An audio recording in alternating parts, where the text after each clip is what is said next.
listening to Coffee and Conversation with Recovery Advocate Network, the nonprofit organization that strives to address the staggering disparity in resource availability for individuals suffering from mental health disorders, processing disorders, addictions, trauma healing, and sexual identity challenges.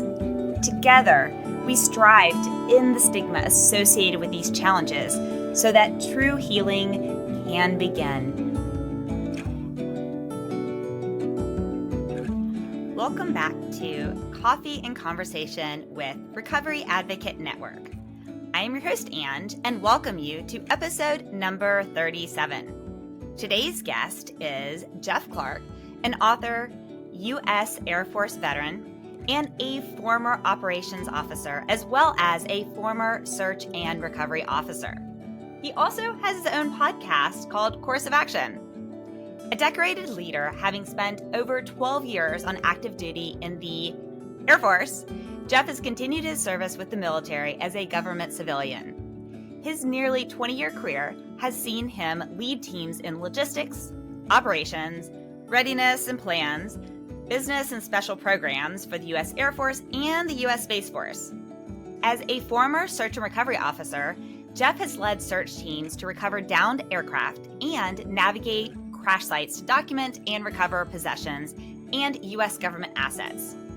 He's worked with the U.S. Army, Navy, and U.S. Space Force for joint ventures, including the stand-up of the first joint medical training program at the Medical Education and Training Campus, the U.S. Space Force First Field Command in the Space Operations Command, and multiple engagements for Operations Enduring Freedom, Operation Iraqi Freedom, and U.S. Northcom and Southcom. In this episode, we dive into his book, Here Are These Truths, the ultimate guide to building your leadership algorithm. Now, if you caught my teaser, you know I loved this book so much that I took 10 pages of notes on it. So I really hope you're ready to up your leadership game and listen to this episode. But first, I have 3 C rules of engagement. The first one, click that subscribe button now so you don't forget later and you don't miss any future episodes.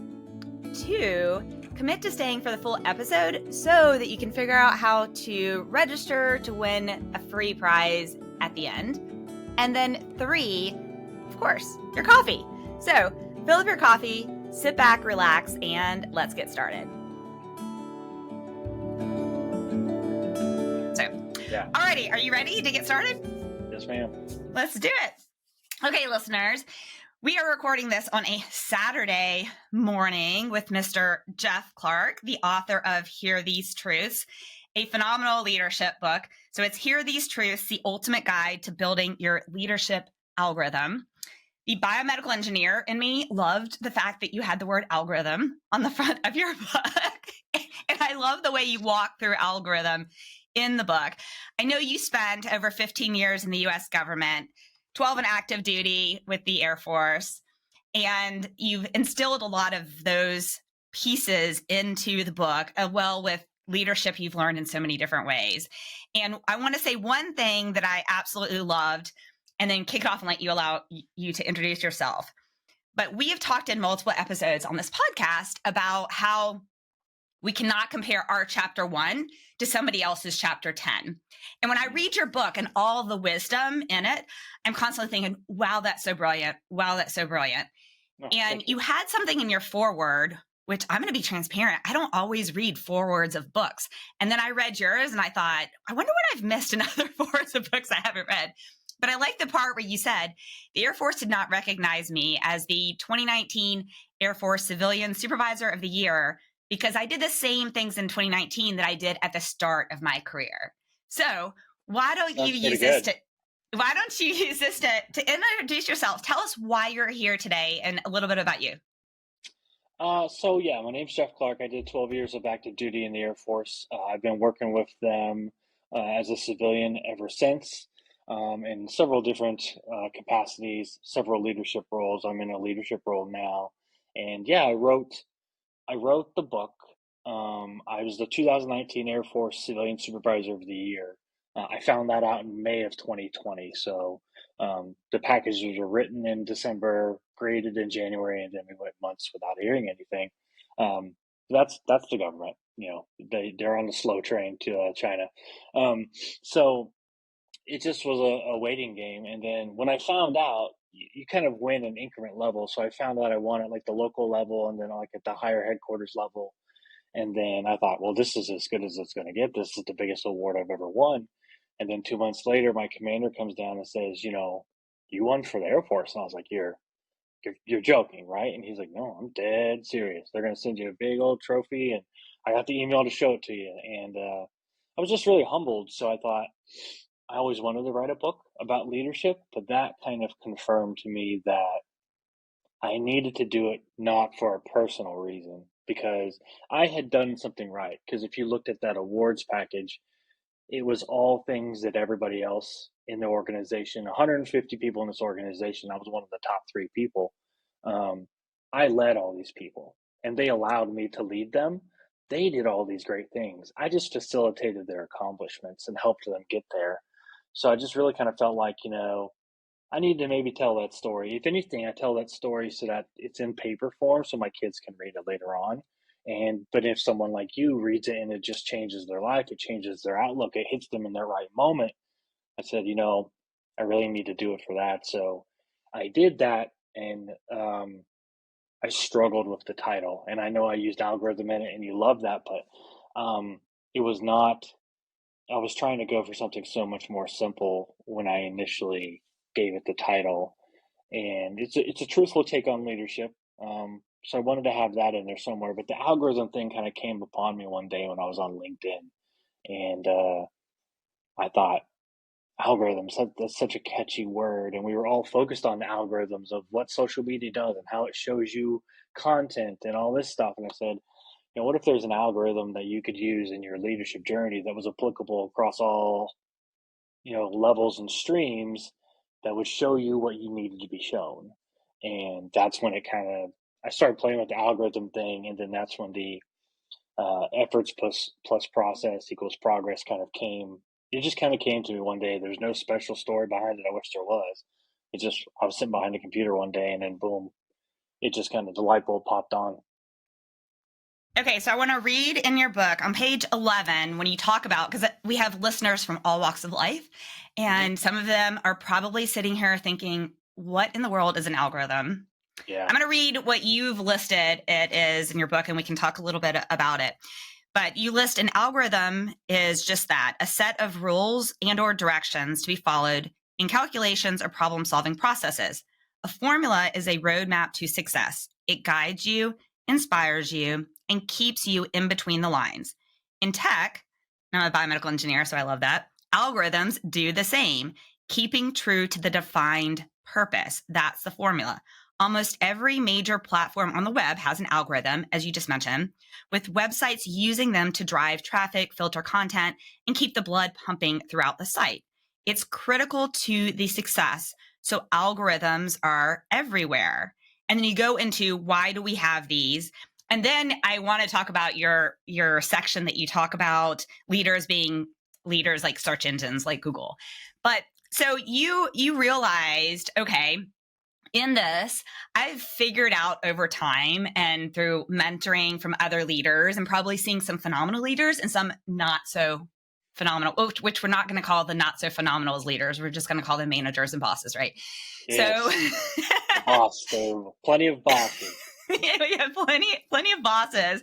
And so when I was reading this, and listeners, you guys should know, I have highlighted, I have 10 pages of notes on your book. We can't cover 10 pages of notes, but I've highlighted almost all of this book. And I consider myself to be a constant learning leader, which is one thing you said in your preface or your foreword was that you're a learner. And so I love that too. And as you mentioned, people who aren't learners aren't going to read this book. But if there's some listeners who are learners and want to, help build their personal algorithm, what their personal view of success is. And I know you have a lot about definitions about perfection and what success looks like and all of that, then this is a great tool to start using. So what would you say for a listener? Like, what area of the book did you or have you found to be most impactful to you as you've continued your leadership journey? I think it is learning. I think it's the cool thing about the algorithm is designed to have an output. That output could be a successful output, it could be a good output, it could be bad, or it could be unsuccessful output. But it's an output nonetheless, and there's always something to take from an output. So when I really started writing more about the book focused around the algorithm, that's when I realized there's no bad chapters because there's something to take away from everything, which is the whole point of it. And that's why it just kind of stops. The book kind of stops where it stops, and it has the three sections or whatever, because the whole idea is you could pick up the book and turn to any page and read through it, and you could take something away from it, which is exactly what an algorithm is designed to do, is to give you an output every time. And so I think learning is just being able to be in a moment and learn from every single scenario. That's how you grow. If you try to deliberately grow and try to learn lessons on purpose, yes, that works, but like just being in the moment and also saying, what's good about this? What stinks about this? And what would I do differently? And just asking taking away something from every opportunity, I think is really when the page kind of flipped for me in my personal like career and my journey. Was kind of a big moment for me, was when I realized, like, we have this term in the military where we say embrace the suck. And there's just times where you're doing stuff you don't want. It stinks, it's not fun, it's in horrible conditions, but there's a silver lining to it. Like, you're with your buddies, you're with your brothers, you're with your sisters, you're with, everybody's embracing the suck at the same time. There's always something to take away. Like, I have some of my best stories from the military came from some of the worst times. Well, and you talk in many areas of the book about how important failure is Mm-hmm. and how important going through those hard times are, because we don't remember as humans often the things that came to us easily. Those are not the stories that we pass on. They're not inspiring to us. They are not the things that move us and challenge us to be our next best self. That is not what it is. Failure and challenges and obstacles and moments where you can take a step back and say, wow, maybe we're not going to do that way again, and we're going to move forward as a team in this way, are so powerful. So can you map out then, how would you give a summary of what the algorithm is for the listeners? So the algorithm is efforts plus a process equals progress. So again, it's your efforts, regardless of whether they're good or bad, goes into a process, whether that process is a good process or not, and then always gets an outcome, which is progress. And progress can be good or bad. We all know we tend to associate words like effort and progress with positive things. We think it takes good effort to do this, or it takes, in order to get progress, that means progress is a good thing. No, progress is just a act of moving forward. You can still move forward and have bad results that drive you to move forward. You just might be moving forward in the opposite direction of what you're wanting to go in. So progress in the algorithm is understanding it from start to finish. You still, no matter what you do, might not obtain the end result that you wanted, but there's something to take away from that, because then when the algorithm starts over and you try again, you have a lot you could learn to apply to those first steps to get the outcome you wanted. A lot of people will stop when um, they don't get what they want. Like, I think athletes are some of the best examples, because athletes lose all the time. There's only one team that wins the Super Bowl. Only one team that wins the World Series and or the NBA championship. There's 30 other teams that don't. They fell flat. They fell short. They didn't win. But the ones who contend for the title next year are the ones who got up when they fell down and said, next year we're going to come back better. We're going to work twice as hard. We're going to learn these lessons, and we're going to hoist that trophy. And that's the difference. And if you can apply those things, and that's why I like the algorithm, because it's simple enough to kind of do that with, and because I can take a little bit of risk because I know it's going to start over and I'm going to have another shot at it, and I'm going to be able to be better and kind of push forward, and you can eventually achieve that success. That's so spot on. So in building my companies, specifically my previous company, we were really good at this idea of constantly running experiments. So we would call things, instead of calling something like change management or an initiative, a directive, or something like that, we would come together as a leadership team and say, okay, we want to do an experiment with this. We're going to try this process, procedure, change in meetings, whatever it was. We're going to try this for the next 30 days. Someone's going to own the experiment. And then we're going to come back and say, okay, do we want to continue to make this like an official part of who we are as a company? Or was that experiment result that we don't want to do that again? And it was amazing because when I talked to other individuals about this idea of and so when you were just saying that, the cyclical component of it was making me think about that. When we look at things as an idea that we're not necessarily setting ourselves in a trajectory that can never be altered or can never be changed, right? Yeah. If we look at it in those steps, or like an experiment or something of that nature, then I find in teams and leading teams that the team members become more confident and more willing to be brave and bold and less fearful of failure. And I don't want my team members. In fact, I gave one of my team members. I had a team member at my previous company. She was just terrified of making a mistake. And we were a small startup. I mean, I joined when we had 4 employees. I left when we had 100 employees. And she was amazing. And so I bought her these socks on Amazon that were a rocket ship, and it said, "On my way to my next big mistake." And I said to her, I want you to make a mistake because you're overthinking, it's the whole idea of perfection being a fool's, which I do want to hear that quote. But one thing that I was thinking is, as you were just talking about progress and athletes and progress being that component of your algorithm, in that section of the book, one of the quotes, which listeners, Jeff has included so many quotes throughout this book and this podcast. We require everyone to have a motivational quote. And so I was like, oh, I love that quote. I wrote several of them on my board in my office. But the one that I was just thinking about was progress may be slow, but quitting won't make it faster. And it's listed as anonymous. And I think about that, like you're just talking about with athletes that, they know so much of the time they're going to lose the game. They're not going to get on base. They're not going to get that home run or that touchdown or something that's not going to happen. They are somehow going to fail in getting a first down. Yeah, absolutely. The mechanism. It happens all the time. Yes, it does. So can you walk through when you think about and when you talk about your algorithm through this, a big piece of it from the reader's perspective, a takeaway I had was constantly being very diligent and deliberate is probably the word I was looking for, deliberate about defining your purpose. And you talk about that because it's also, as you were just mentioning, you could have an algorithm and you could go in a certain path, but if that path isn't fulfilling the purpose that you want for yourself as a human being, your company, your team, your culture, whatever, then it doesn't really matter. No algorithm is going to lead you towards whatever success is for you. So can you talk about that whole purpose component? Yeah, so I really think you have to have a purpose. And even if your purpose is something as just as simple as having fulfillment in your personal life or in your job. As we were speaking offline, you kind of mentioned you have some personal goals for yourself right now. And you kind of have a set standard, some things that you're looking for.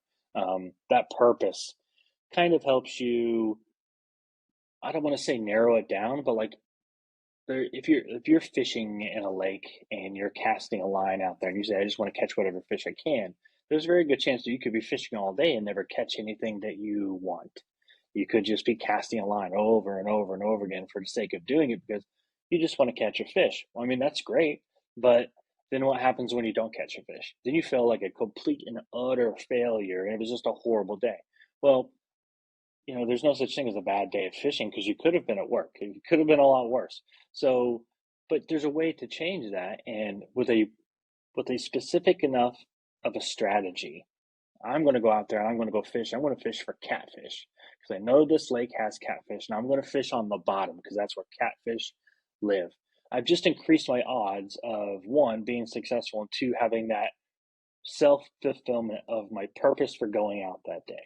So you can walk through life and say, and constantly be unhappy because you have no purpose, because you don't know what you're actually looking to be happy for. Or you can say, like myself now, like I work my 9 to 5 now because I have to, because it helps me pay the bills. Do I love my job? Not not entirely, but that's not the point. I like my job. I go to work, I do my job. It's not a big deal. I come home and then I write, I do podcasts, I talk to people about books, I talk to other veterans. That's my purpose. My job helps me pay the bills so that I can do that. So because I know that, I can head in my direction and I can go forward like I want to, and I can never look behind me because I know my purpose. I know what I want to do and I know how I need to go there. And it's okay to have a job that I go to work, I do my job, I do a good job, and I come home. And then when I come home, I do what I'm passionate about. And that's kind of understanding your purpose and getting yourself there so that you can do something judgment free too, because you don't need to care what other people think about it. If you want to write a book, write a book. You want to do a podcast, do a podcast. And have that be your purpose, and don't be concerned with what the naysayers might say. I love that. In looking at in your section on power of purpose, and I love that title of just power of purpose. And you did a really great job. And as you already mentioned, the chapters are built in a way that they can be motivational and leading and instructional and all of those things independently. And they're very easy to find the ones that are empowerment, which I want to talk about empowerment because empowerment is one of my favorite words. So, but empowerment, you can say, okay, I want to learn more about empowerment. I'm going to go to the chapter on empowerment. So I love this one though, the power of purpose, because in many of the episodes of this podcast, we talk about specifically the episode we did on boundaries. I'm a big believer. I love Cloud and Townsend's book, Boundaries. I'm a big believer of telling everyone, okay, you only have so much time in your day. And so every time you say yes to something, you're automatically saying no to something else. Okay. So choose your yeses wisely. And I believe the only way you can choose your yeses wisely is if we've sat down and said, I should just talk about myself. If I sit down and say, okay, what's my purpose? Let me write out what my purpose is. And so you gave some examples in here of a couple of things. One, tying back to the power doesn't make you a leader. Understanding purpose does, which I want to tag that into the empowerment piece in a minute. Mm-hmm. Never be afraid to explain your purpose to others and challenge them to explain their purpose. So listeners, you can find this on page 18 of the book.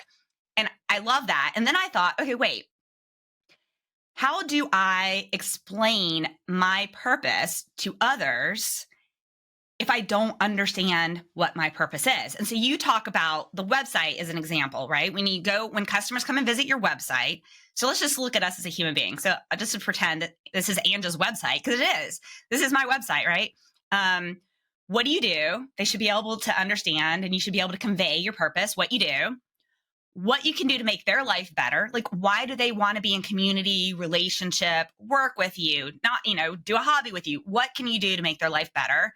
Yep. And then how do they buy from you? How do they engage with you and be a part of that relationship? So can you talk about walking through those and how individuals will then define their own purpose? And then I do want to talk about the Maestro component of it and the empowerment next. Okay. You're really grilling me today. I haven't been in the book in a while, so this is good. It's okay. Stuff. I have most of it memorized. So if you want to know where something is, I'll be happy to tell you. Thank you. That is a sales thing that I learned on LinkedIn during COVID when everybody was doing the LinkedIn thing and trying to build their networks. And everybody was online. That was a sales thing I heard from someone was, when they first look at you or they first look at your website specifically, they need to take away those three things. They need to know who you are, what your purpose is, and what your point is there, and then how can they buy from you. And that can be an actual sales thing when they go to your website. Like, I'm going to hire this person to do editing for my book. I need to know that you're an editor, that you edit in my genre that I want to write in. And, well, how can I inquire about your services? Like, those three things need to be readily apparent when they look at your website. And then it kind of goes the same way as you being a leader. Like, people need to look at you and be able to somewhat answer those three things, because when you're going to lead people and you want to affect change and you want to help people grow better and be better at their jobs, or maybe you just want them to be happy in their job because they don't want to grow, they don't want to be, you know, 5 star, employees. They just want to do their job and go home. You still owe them an obligation to help them do that because that's what makes them happy. And then they probably give you a pretty good product. It might not be stellar like, Susie over here, but they still give you a good product, and you need that good product to show up every day. So you owe them an obligation to continue to help them do that. And they have to know how they can get that from you. Because as a leader, you owe them that. You can give that to them, but they have to buy it from you. So those three things I think are really important from a leadership perspective of knowing that. Like, you have to portray that to people. You can't just walk in. Leaders walk into a room and they look around and say, how do these people see me? What are they taking away from me? Bosses walk into a room and say, how are these people going to listen to me? Because they have something to say, or they want to say it and snap their fingers. I'm trying to find the quote in here. One of the things, I love what you just said about happiness, because I think so many bosses and managers, they don't understand that having happiness at the office is a really core key to success. And you have, okay, here we go. Yes, on page 42, you said, I want to encourage you to remember that happiness and productivity can be addictive. Mm-hmm. And so if you're a manager or a boss or someone listening to this and you're thinking, I don't understand why people need to become friends with other people in the office, or why they need to laugh, or why they need to do these social events, why they need to do these things. And it's because people, when they're happy, when they feel like they're in a team of people who know them as humans, which is what I want to tie to for the empowerment part, then they want to be successful. And so I think in this instance, as a true leader, when you're talking about purpose, right? So a true leader would really focus on portraying what their purpose is. However, I think a real true leader also desires to figure out for every single team member what those individuals' purpose is. And that requires them to get to know each of those individuals as a human being, not just a job title, not just an email address, but a human being, to figure out what their purpose is. Because if you can then figure out what their purpose is, then as you talk in many areas of the book about helping team members grow, helping them maybe find out that maybe their purpose is different, their real purpose that they can really crush, maybe different than what they've even dreamed of, and help them lead towards this higher level of purpose. And so I love that. So encouraging people to get to know each other as human beings and help people find each other's purpose is so amazing. Yeah, I think it's again going back to like the 9 to 5. Like, some people come to work because they needed to pay their bills, and then they have things they're passionate about when they go home. And that's where the real passion in life is for them.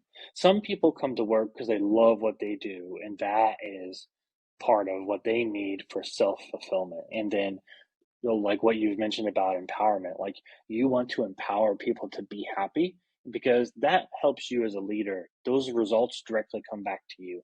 A lot of times as a leader, you're in charge, you're the boss, you have responsibilities.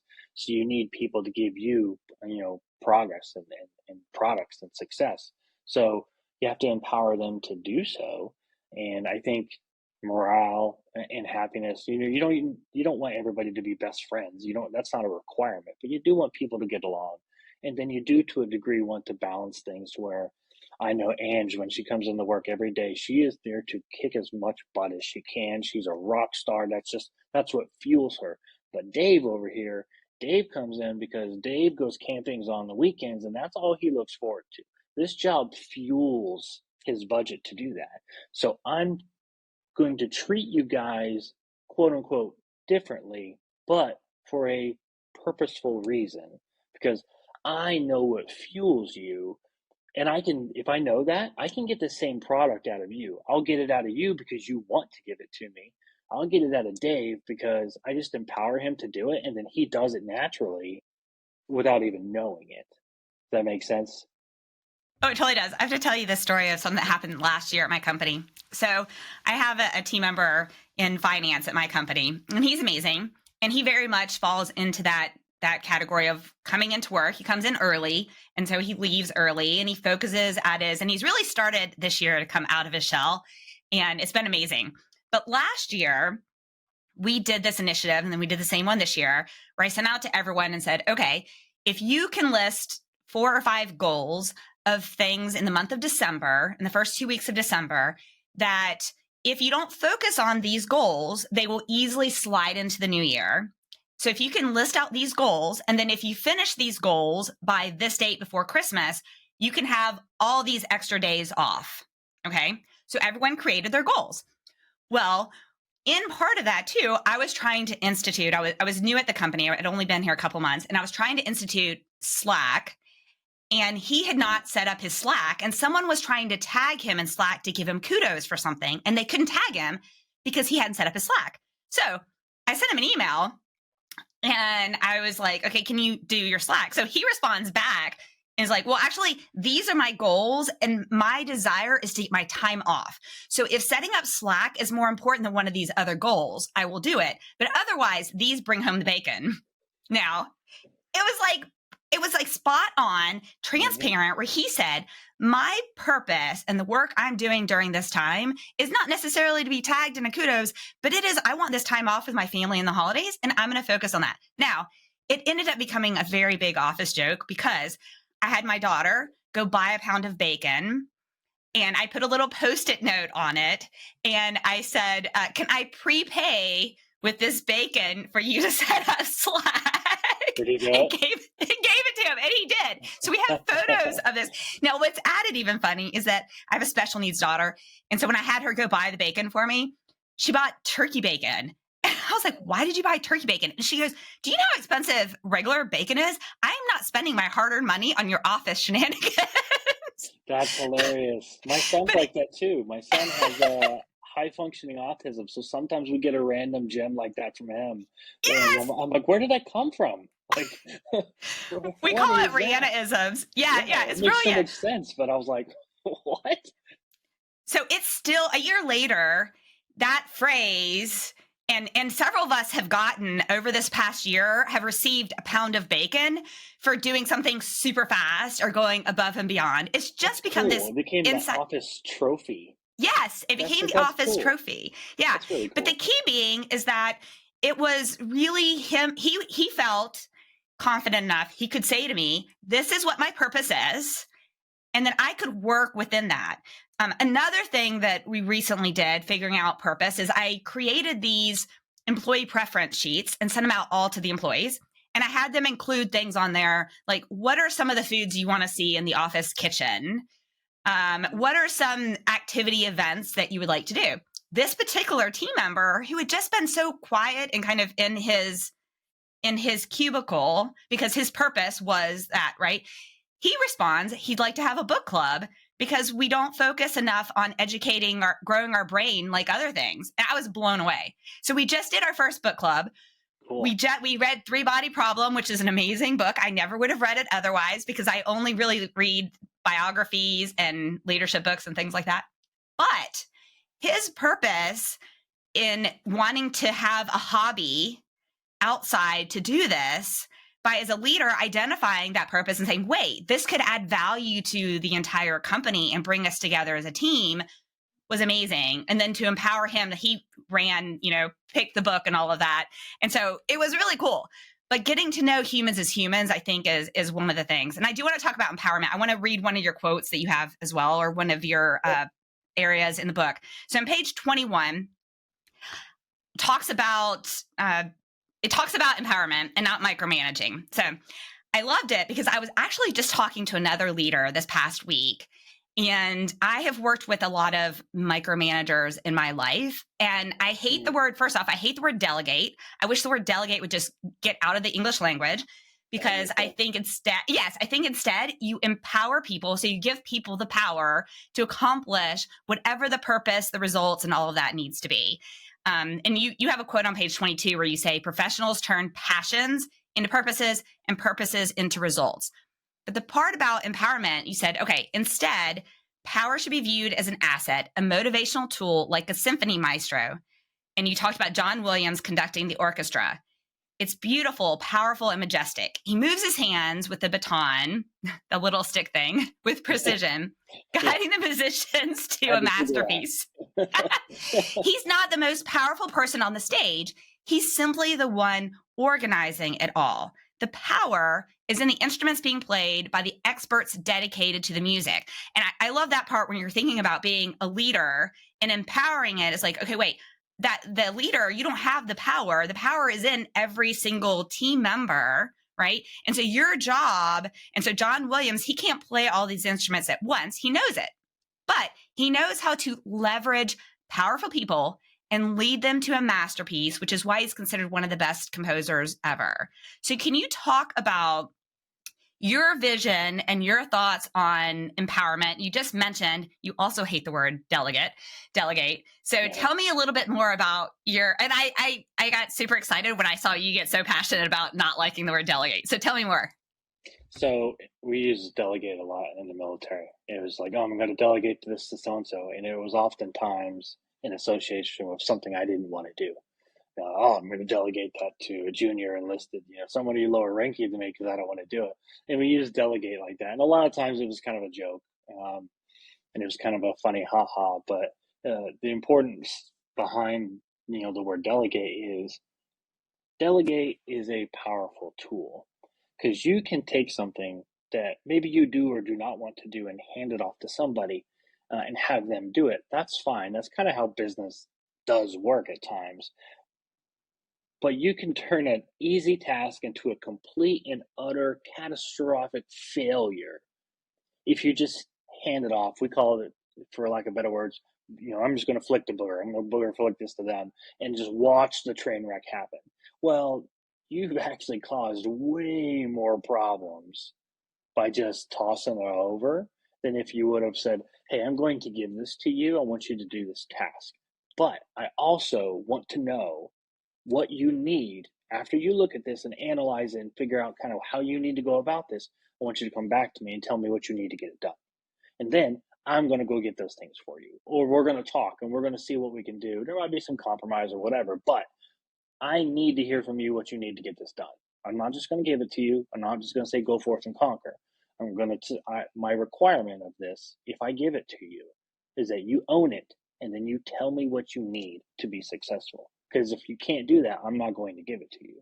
I'm not going to set you up for failure simply because I want to delegate. And a lot of bosses will delegate because they're the boss and they can't. My job is to sit in the corner office with my golf clubs in the corner that don't get used that often. And I'm going to delegate things because I'm the boss and I got the big salary. Well, you're doing it wrong. I can tell you that much. So empowerment is so important, because if you give people the freedom or, the task to do things, you want to give them the tools in order to do it and master it and do it well. And then they'll come back to you and ask for more. And then it worked in two folds. So you just turned a simple task into, hey, what else you got for me, boss? Like, oh, okay. You want more? Here, I got more for you. And then you don't have to delegate because they're asking for you to do it anyway. Yeah, when I think of as well empowerment, and in the beginning part of this section on empowerment, and you also included John Maxwell quote, which I love John Maxwell. Yeah, me too. So you say, we as leaders, managers, bosses, and even employees think that empowerment and confidence is a slap on the back, the good job when significant results come in, or the great effort on an unexpected project. But that's all wrong. What you described above is approval, gratification, recognition, which you comment in the book that those are all short-lived. Mm-hmm. And they're moments in time, but short-lived. And a great company in and of themselves, a great company does not make. It's not empowerment, it's false confidence. So you talk about that. But acknowledging hard work is great, but confidence obtained from that recognition is temporary, because that confidence obtained is directly connected to a reason, a result, or an event. But I think when you're talking about empowerment in this moment and you're saying, okay, I'm not just giving you something that I want a result for, I'm allowing you to come back to me and say, okay, to reach this end result, I need these resources. Or I would want to encourage, if I'm empowering someone to do something, I want them to also be comfortable to come back and say, I want to challenge on, should we even be doing this process anymore? I want to challenge and empower them to look at it and question, should we still be doing it? Are we looking for the wrong area of the end result? Yeah. And is there a faster, more scalable way to do it? And that's what I want to do in empowerment. Is not, when I think of delegate, I think tell someone, do something and get the exact result I think of as a leader, which is really so, narrow. Or without communicating it. Yeah. Just read my mind and get the result that I want.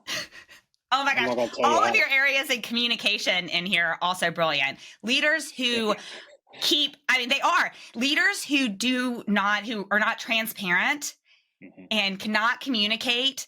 And oh my gosh, the section that you talked about, look at my notes under communication. There is a part that really I was thinking about. Okay, one is you call communication the silent killer, because without communication, you can kill a team or an organization overnight. If communication is silent, it's a deadly killer. So that's on page 128 in the back of the book. But there's another area that you talk about, listening and the different steps and pieces of listening, which I think is also maybe when you're working with a team member and trying to empower them, how do you take a step back and listen to them? So can you tell us about, what are your thoughts and perspectives on listening? You have to listen with your ears and not with your mouth. Just in short layman's terms, if you're listening by listening to your brain and then exiting through your mouth, you're doing more talking than you are listening. So listening oftentimes is finding a way for people to talk so that you can hear what they really want to say. So again, like empowerment, handing somebody something and then empowering them to go conquer it and rock it out, or to come back and say, hey, this is outdated. This is antiquated, or I actually think there's a better way we can do this. Oh, I want to hear that. Tell me about it. Why do you think that? I've given projects to people before that I knew were just a train wreck because I wanted them to come back and tell me. Because if they can come back to me, the person they see as the boss, as their leader, as someone who can give them time off, but also write them up and fire them and send them home, I want them to have the confidence to come to me and say, this is horrible. Or I don't like this, or this is so antiquated, like this is gonna make my life difficult. Like there's so much more. Like I can do this, this, and this. I could change it. We could do good. I want to hear that. I want to hear all of that, because then that tells me two things. One, you're able to think with your mind, and you're not just willing to just do what you're told. And two, if you have a good idea, you're willing and you're confident enough to come to me, that then tells me that I'm approachable enough for you to pitch something to me, because that's a risk for any employee. That is a risk. Even if you're best friends with your boss, you know your boss inside out, you've been working with them forever, it's always a risk to take something to them, because you have to remember they're accountable to someone else. So if your idea could put them at risk for somebody up higher, they have to question that every single time. You don't know that, but there's always a chance that they could say no because of that reason. So there's a risk in bringing an idea to your boss, because they have to explain it to somebody eventually. So that empowerment, that confidence to come to you and say those things, I think is really where real good leadership, makes its money, because it understands that so well. You can build an efficient organization, and I'm sure you know this very well, by doing the little things and just listening to the organization, listening to people say, hey, this is horrible. These computers are awful. We need new computers, or there's better software out there. Why aren't we using better software? Blah, blah, blah. What software are you talking about? How much does it cost? Hey, you know what? Why don't you write something up for me and hand it to me, and I'll go talk to the bosses about getting this done. That's where listening is. Listening isn't sitting there in staff meetings and all that saying, Andrew, what do you think about this? That's not listening. Listening is just always having that kind of that corner eye and going, what is the vibe of the organization? People are complaining about the break room refrigerator stinks. Then the next day, there's a brand new refrigerator in there. That's listening. Oh my gosh, I just want to say amen, amen, amen. I love that. And I think it's because it is taking a step back, and people, like listeners, I just want to say, When people feel like they are seen, they are not invisible, and they are heard, it matters. it matters. It matters. And it's in those little things that then makes that person more loyal, more passionate. It makes them happier because we as humans want to be seen. We want to be cared about. We want people to want to help us live our best life. We want that. Okay. So you in listening, and I was just thinking about this. I'm going to write these down on a Post-it note, and I think I'm going to put them in front of myself for my upcoming future meetings, because you list 6 different pieces of listening. Okay. Uh-oh. And listeners, let me tell you what you cannot do in listening. You cannot be in a meeting and multitasking on your phone. You cannot listen that way. You cannot be in a meeting doing other emails in that, because you will never see the body language. You will never understand anything that way. That is not listening. So major pet peeves of mine. Okay. You define 6 big active listening skills as 1, paying attention. So put your phone away. Don't have your laptop in a way that you're doing things, and fully engage paying attention. 2, withholding judgment. Now that is a hard part, because we as human beings are trained. I mean, I think it's a survival mechanism, right? That we're trained to constantly be judging what's put in front of us in order to survive in the world. Like, I'm sure that came back from early days in life. So withholding judgment, I want you to talk about some ways we can do that, but let me list all 6 ways. So 3 is reflecting. And you can't reflect if you haven't been listening and whatever. So 3 is reflecting. 4 is clarifying, which I love. I love to then say to someone, okay, what I heard you just say was this. Is that what you meant? It's a very Brene Brown technique that she says, when I hear you say this, the story in my head is this. That's one of the phrases she uses. But clarifying to make sure that you understand. 5 is summarizing. And then 6, the very last one, is sharing. So can you tell us a little bit, like, how do you teach people how to withhold judgment? Because of those 6 things, to me, that one, or maybe that's 7 things. Yeah, no, those 6 things. Withholding judgment to me is like, wow, that is deep. So it's like not judging a book by its cover. The cover is so important to a book. And like I still don't like the cover to my book that much, but I think that's just a perfectionist in me, always wanting, I see something else and I go, oh, I should have done that. But I think it's about looking at the cover and saying there's so much more. So somebody could come to you and bring an idea to you, and they could say it, just poorly say it. They could just say it in a very poor way where it doesn't do the idea justice. And then your initial reaction would be, well, that's stupid. That's a horrible idea.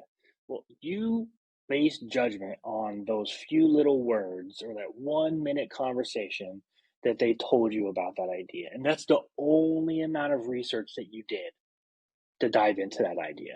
You passed all your judgment and all your decision making off of that little small percentage.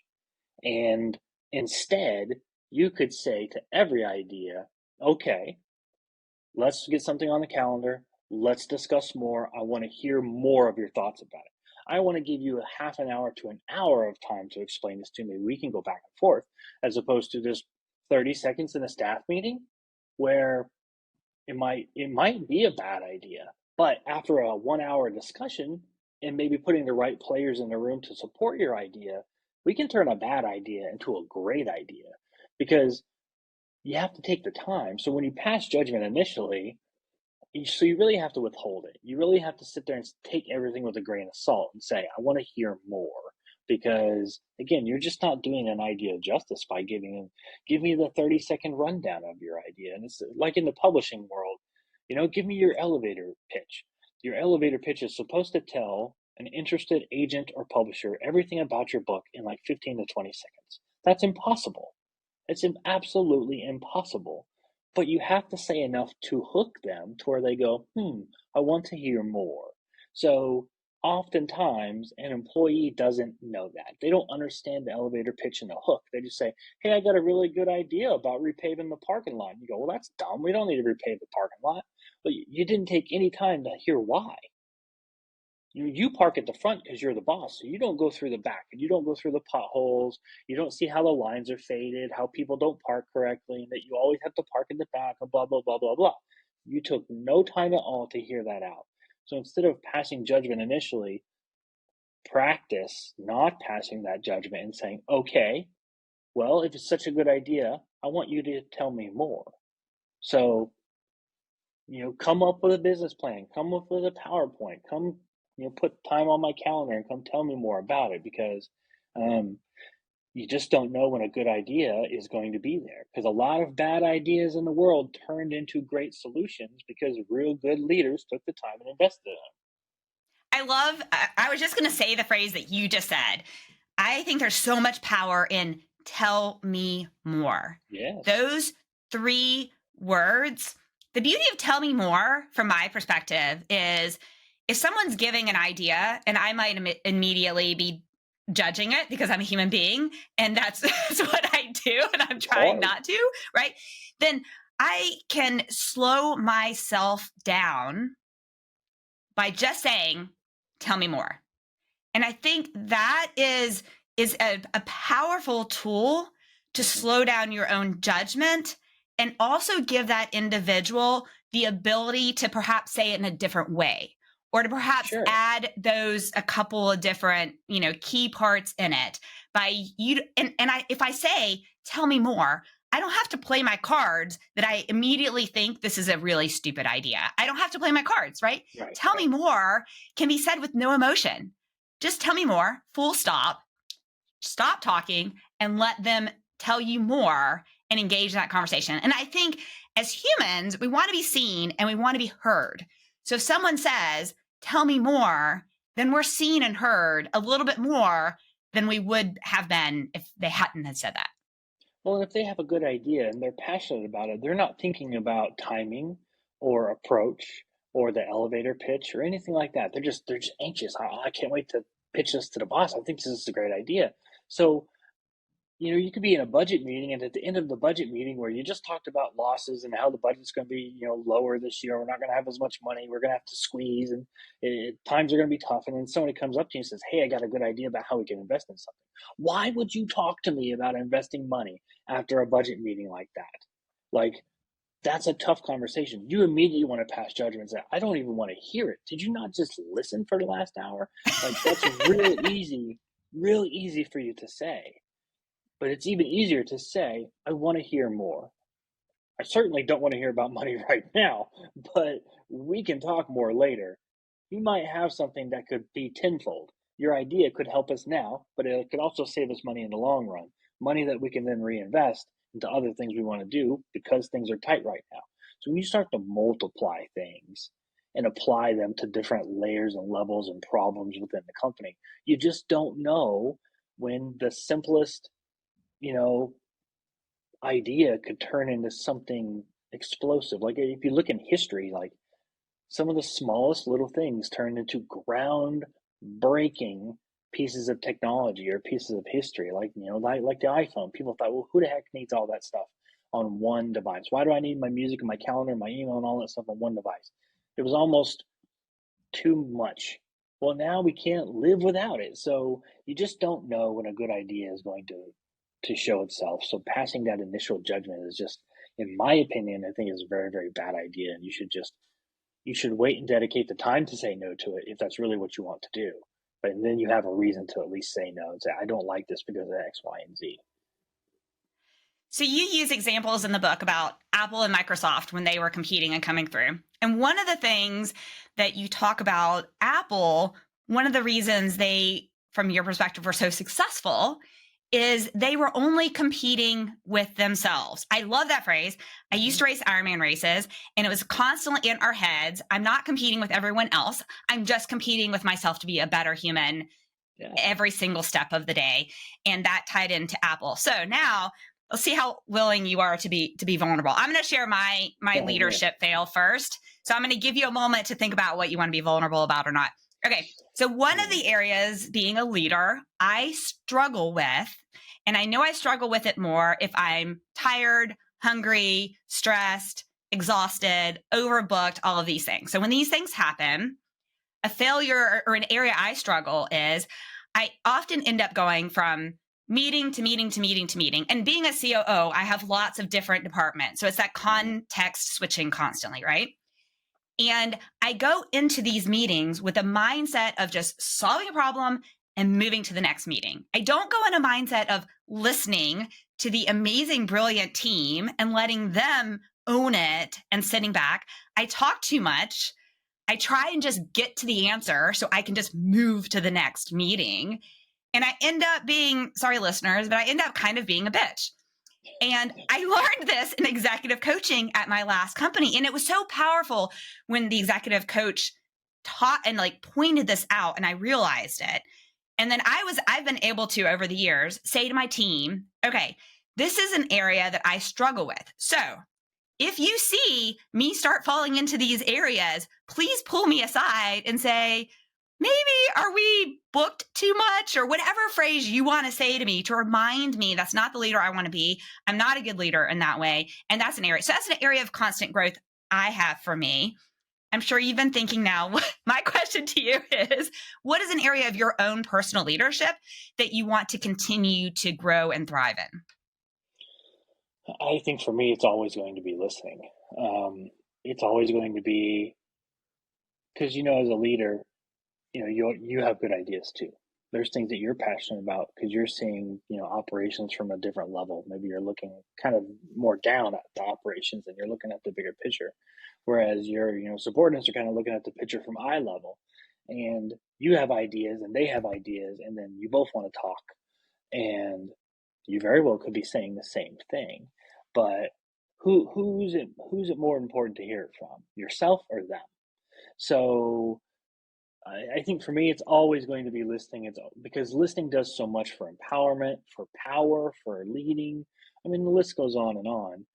It just does so much for you to shut up as a leader. To be point blank is just, I think one of the biggest things you can do as a leader is to shut your mouth and to listen. And I think for me, that will always be something. And I'm very much like you. There's times where I go from meeting to meeting.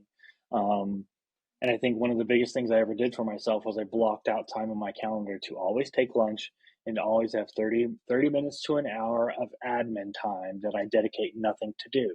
And maybe during that time, I catch up on emails, or I say, hey, call so and so and see if they're available for that meeting right now. See if they can jump up here and come chat with me right now. That's my time. And then I'm open about that time. Like, okay, this is my time, guys. This 2 hours in the day, I do my lunch, and I get caught up on things. So if you need my time, or if I want your time, that's kind of when I might pick up the phone and call you last minute and say, hey, can you come up here and let's chat about that thing you said earlier or 3 days ago? Or I owe you a conversation from last week. Do you have a minute?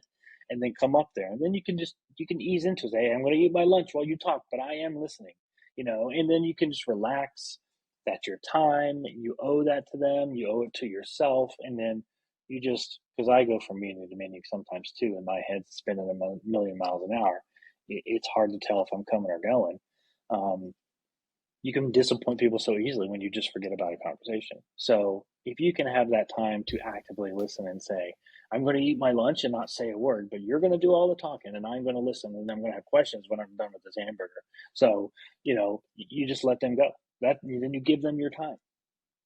I love that. One of the quotes in your book, you say, there's only one rule for being a good talker: learn to listen, Mm-hmm. which is so powerful. Okay, so tell us a little bit more about you. What are your next projects that you have? What are some things that you want the listeners to know about Jeff Clark as a human? As a human, oh man. So I'll tell you this much as a human. Like my last 4 or 5 years has changed quite a bit. Um, I retired out of the military. I went to work as a civil servant in the U.S. government. I was in leadership positions. I wanted to write a book, and I had all these goals and all these things I wanted to do. All while I was pushing my wife to go to school because I knew if she went to school, she was going to graduate. She was going to do what she loved. She was immediately going to make more money than me. But it wasn't about that. It was about pushing her to do something because I had asked her for 12 years to sacrifice everything for me so that I could serve in the military. Granted, yes, it did take care of the family and all that stuff, but she missed birthdays. I wasn't there for certain things, and she had to do certain things on her own because I could not be there. So I owed it to her a little bit to say, it's your turn now. Um, I still have to pursue a career because we just don't know how school will ever turn out, but I still have to go that route. So I'm telling you right now, I'm going to work my tail off to support you, and you're going to go do this, and don't you ever look back. And I'm going to be in your corner 100% of the time. So she has her own practice now. She's in dermatology and she runs her own practice. And I think the greatest achievement outside of seeing our kids graduate, they're starting to graduate high school now, and go off to college and bigger and better things. I think my greatest achievement was following through on my promise to her to see her become a better person and more successful than me, and that being my success. I feel more fulfilled in seeing her do what she wants to do than I am trying to look around and find my own. So again, going back to our, initial conversation about purpose, that was my purpose. Once I got out of the military and I said, now's the time, that was my purpose, was to see her get through school. So now that we have a dual income and she's doing her thing and I'm working my 9 to 5, I can focus on, my podcast and my writing and doing some of the passionate things that I want to do. Like I've been getting more into archery and working with fellow veterans, and things like that. So I got the podcast going on. I'm going to do a lot more of that in 2024. Going to go to some Tell us, conferences. go ahead and give a shout out for your podcast. Tell us all about your podcast and how listeners can find it. Yeah, so you can tune in. It's called Course of Action, and I do a lot of interviews with fellow veterans. Almost lost an ear pod there. Authors, and it's just a really cool. I like hearing people's stories. I like telling their story and hearing how they do stuff. Like I just interviewed a guy, Anthony Anderson from Lit Beard Company. He's a veteran who started a beard products company, and he's real passionate about not just beard grooming, but he gives $1 from every product he sells into a pot of money that he gives back at the end of the year to a veterans charity. Well, and this year they matched that, so he did 10,000 orders, so $10,000. Well, they matched it and gave 20,000 total. Well, then they had a grassroots campaign that donated another 10. So he wound up giving like $30,000. That's what he's passionate about. So I like telling those stories and talking to people and networking. And I'm a writer myself. I'm working on a couple of different projects, potentially another nonfiction leadership type of book, some fiction books because I like action and espionage and the military ops and stuff like that. So that's something fun. I think now in life it's about having fun and doing some of those things that are self-fulfilling because you work for so long and you sometimes people just tend to forget what what the true purpose and meaning in life is, and sometimes that's just to do something meaningless because it means a lot to you, whether it's going on walks or playing golf or whatever it may be. So that's what I'm doing now. You can listen to the podcast. It's on YouTube, Spotify, Apple, and all that. And then, of course, you can check out the books. You can go to the website and hear more about what else I'm doing. But yeah, I'm kind of like in that moment of loving life for what it is, and I think that's a real powerful thing.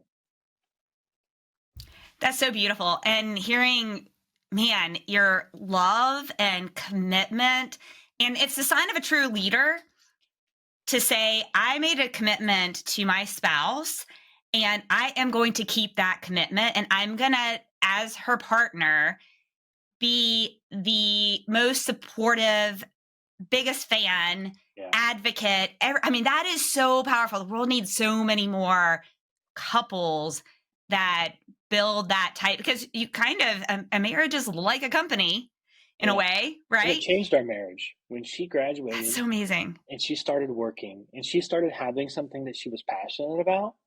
It changed our marriage because for the longest time, she was just a stay-at-home mom. She tried to do a little bit of school. Her job was just to raise the kids, and that's all she thought of herself. But I thought so much more, but it was hard for her to see that. So then when she goes to school and she starts talking about all this medical stuff that I absolutely hate because I just don't like medical stuff. But we never talk about my job when she comes home. Like she'll ask me, how was your day? And I'll say, it's fine, a little busy, blah, blah, blah. She'll be like, oh, well, had this patient and I saw this and I did some research on this thing today. And she knows how much I hate hearing about it because I just don't like medical stuff. That's just not, I don't like it. I'm kind of a queasy guy. I don't like hearing about stuff like that. But to hear her talk about it, I just shut up. I just let her talk because it means so much to her. And I know it means a lot to her that I sit there and I actively listen, even though my stomach's turning over sometimes. And I'm just like, this is so disgusting. It means so much to her. And I think that's maybe the thing that makes me the most happy in life right now is just hearing, like my son does broadcasting. And I just love hearing about how much he enjoys calling play-by-plays on high school football games, and his high school football team's horrible. But it's he likes doing it. He could care less if they're winning or not.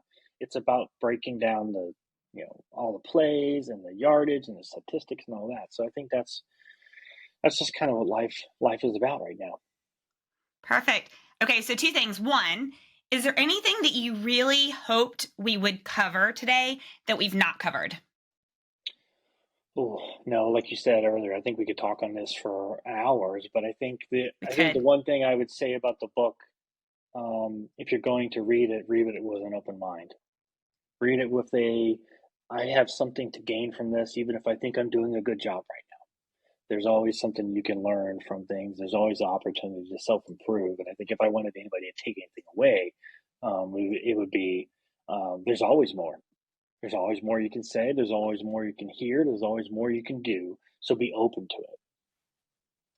Absolutely. Absolutely. Okay. The final requirement, and I don't know how you pick your one most favorite motivational quote.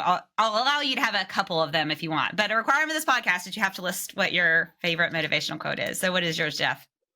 I think my favorite one when I'm talking about leadership and all that is perfection is a fool's definition of success, because you can never be perfect. You can never achieve perfect results. Nobody ever does. Michael Jordan is one of the best athletes to ever play a professional sport, and he lost plenty of times. He missed the final shot to win the game plenty of times.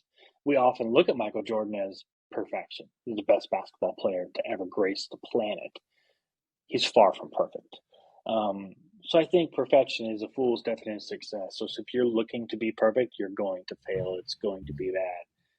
But I think my favorite quote is one that I actually said, and I caught myself saying it. I was doing a show kind of like this with a group of ladies, and I just threw it out there, and they all just stopped dead in their tracks when I said it. And that's when I knew it was special. I just didn't catch it in a moment. I said, "Don't let we be a hollow word." And they were like, "Oh, that is brilliant." I was like, "What was brilliant?" They're like, "What you just said." I was like, "What? What did I say?" And they said, "Don't let we be a hollow word." And then they put me on the spot and were like, "Tell us about that." I was like, "Man, I don't really know why I said it."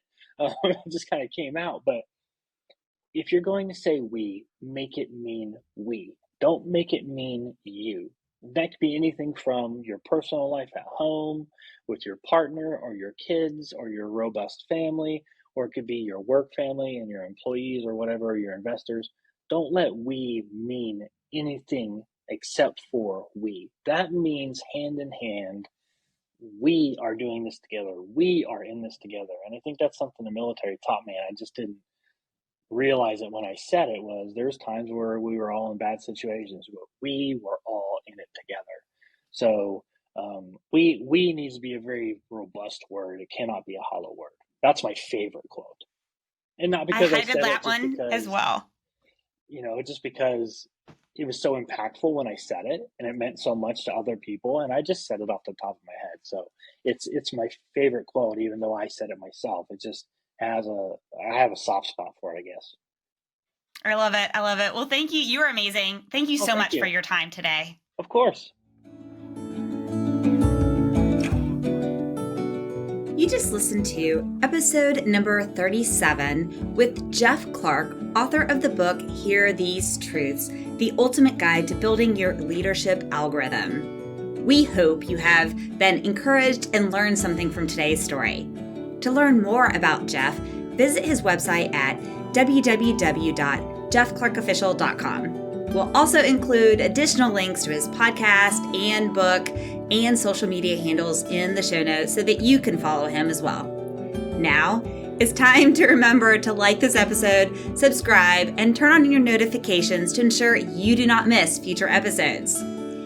Recovery Advocate Network envisions a world where individuals with mental health challenges receive comprehensive and effective treatment without the worry of financial burdens to themselves or their families, all without the stigmas often present in society. We are proud that every individual working with RAN does so on a 100% volunteer basis. You can help support the mission by making a financial donation via PayPal or Venmo, or email donate@recoveryadvocatenetwork.org if you would like to donate items for our next fundraising auction that will be held in April of 2024. Please today visit our website at www.recoveryadvocatenetwork.org to learn more.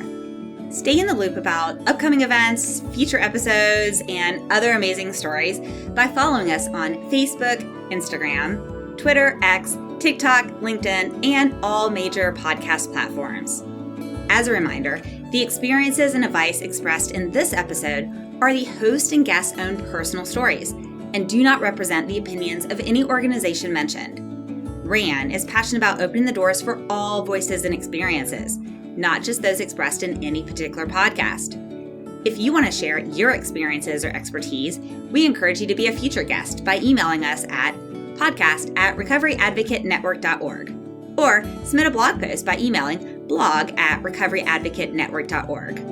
We also really encourage you to comment on the episode so that we can continue to provide content that is most beneficial to the community. So listeners, pause what you're doing, subscribe, follow us.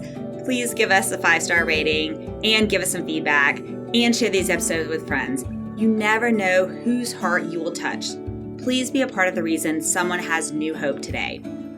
Now, if this episode was triggering to you, we encourage you to contact your support system, therapist, national and community support groups, the Global Crisis Text Line by texting 741-741, and/or, if in the U.S., dialing 988 to reach the Suicide and Crisis Lifeline. If you're in the U.S. and need additional resources such as shelter, support group resources, transportation, food, and/or a safe, confidential path out of physical and/or emotional domestic abuse, call 211 or visit www.211info.org for assistance. Now, we know you're very busy, and we are so grateful you said yes to sharing time with us today.